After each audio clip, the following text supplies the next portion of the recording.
Hey everybody, welcome to a fabulous Friday again. Glad you're here. We're starting a new YouTube video called Just Keep Parenting. I mentioned it last week, channel that is.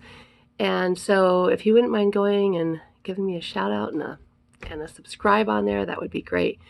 We're going to continue to move it over to Just Keep Parenting on Instagram as well, and so you can look for me on Instagram, Just Keep Parenting, or YouTube, Just Keep Parenting.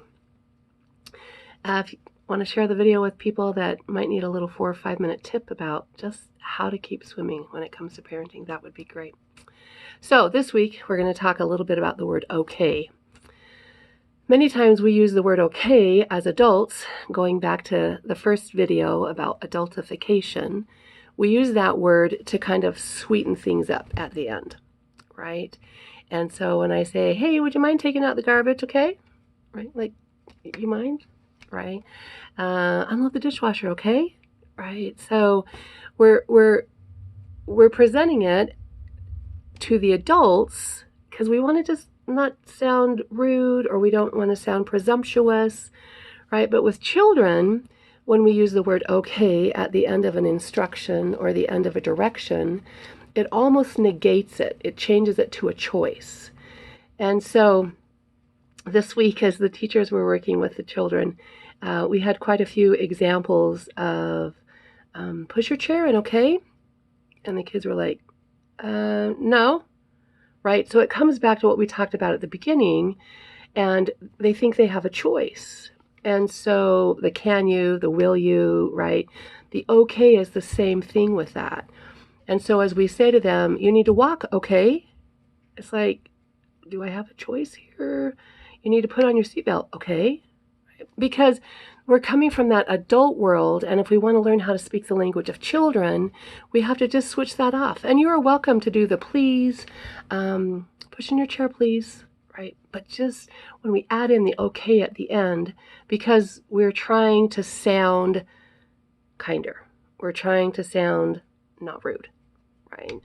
And so we tack on the okay at the end, and it just negates it, and it takes it back to the can you, to the will you, and all of a sudden they think that it's a choice, when the expectation is, you played here, you need to tuck in your chair. You ate here, you need to put your dishes in the dishwasher. You slept here, so you need to make your bed, without the okay at the end. So see if we can do it this week. Just take a few minutes just to try to take care of that okay and not put it at the end.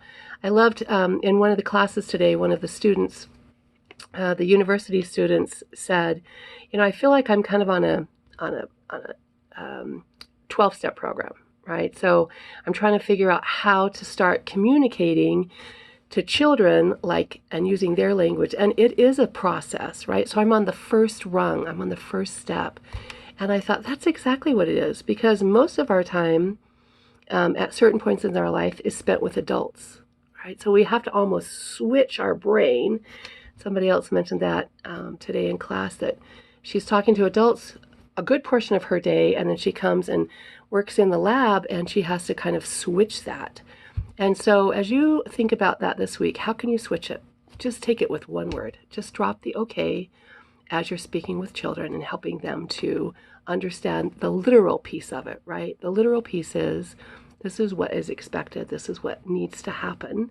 This is what you need to do. So drop the okay. Anyway, keep on swimming, keep on parenting. Give me a shout out. Go like the channel on YouTube, Just Keep Parenting, and on Instagram, if you're there, that would be great. I'm also going to be on Facebook, but I am going to post it on my personal account on Facebook. So just keep parenting and make it a great weekend.